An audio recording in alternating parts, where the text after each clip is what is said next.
இயேசுவானவர் உங்களை பார்த்து சொல்லுகிறார், நீங்கள் முழு மனதோடு என்னை விசுவாசிக்கும் பொழுது உங்கள் வாழ்க்கை குறுகி போகாது, விசாலமாகும் என்று. நம்முடைய விசுவாசம் ஆண்டவராக இயேசுவின் மேல் இருக்கும் பொழுது நாம் எதை இழந்தாலும் அதை நம் ஆண்டவர் அதை நமக்கு மறுபடியுமாய் திரும்ப தருகிறவராய் இருக்கிறார். நீங்கள் இழந்து போனதை மறுபடியுமாய் பெற்றுக்கொள்வீர்கள். பணத்தை இழந்திருக்கலாம், மரியாதை இழந்திருக்கலாம், பொருட்களை இழந்திருக்கலாம், சொத்துக்களை இழந்திருக்கலாம், மதிப்பை இழந்திருக்கலாம், உறவுகளை இழந்திருக்கலாம். ஆனால் நீங்கள் கிறிஸ்துவுக்குள் உறுதியாய் இருந்தால் இயேசுவின் நாமத்தினாலே சகலத்தையும் பெற்றுக்கொள்வீர்கள்.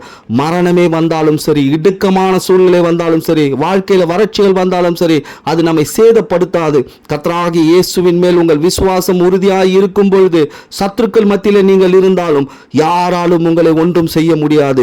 எந்த தீங்கும் உங்களை அணுகாது. உங்கள் வாழ்க்கையில மரணத்தின் பாதையில நீங்கள் நடத்தப்பட்டு கொண்டிருக்கலாம், இடுக்கமான சூழ்நிலையிலே நடத்தப்பட்டு கொண்டிருக்கலாம், ஒளிந்து வாழ்க்கை வாழ்ந்து கொண்டிருக்கலாம், சத்துருக்கள் மத்தியிலே வாழும்படியான ஒரு சூழ்நிலை உங்கள் வாழ்க்கையில் அனுமதிக்கப்பட்டிருக்கலாம்.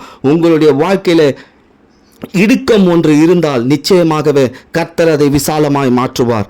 இயேசு எனும் வாசல் இடுக்கம்தான், ஆனால் உள்ளுக்குள் பிரவேசித்து விட்டால் உங்கள் வாழ்க்கை விசாலம்தான். விசுவாசிங்கள், உங்கள் வாழ்க்கை மாறப்போகிறது. இனி இடுக்கம் இல்லை, விசாலம்தான். ஆண்டவராக இயேசுவானவர் இந்த நாளில் உங்கள் வாழ்க்கையை மாற்றும்படியான வார்த்தையை உங்கள் மத்தியில் கொண்டு வந்திருக்கிறார். ஆண்டவராக இயேசுவின் நாமத்தை விசுவாசியுங்கள். இனி இடுக்கமான வாழ்க்கை வாழாதீர்கள். கர்த்தராக இயேசுவானவர் உங்கள் வாழ்க்கையை விசாலமாய் மாற்றி ஆசீர்வதிப்பாராக. ஆமென்.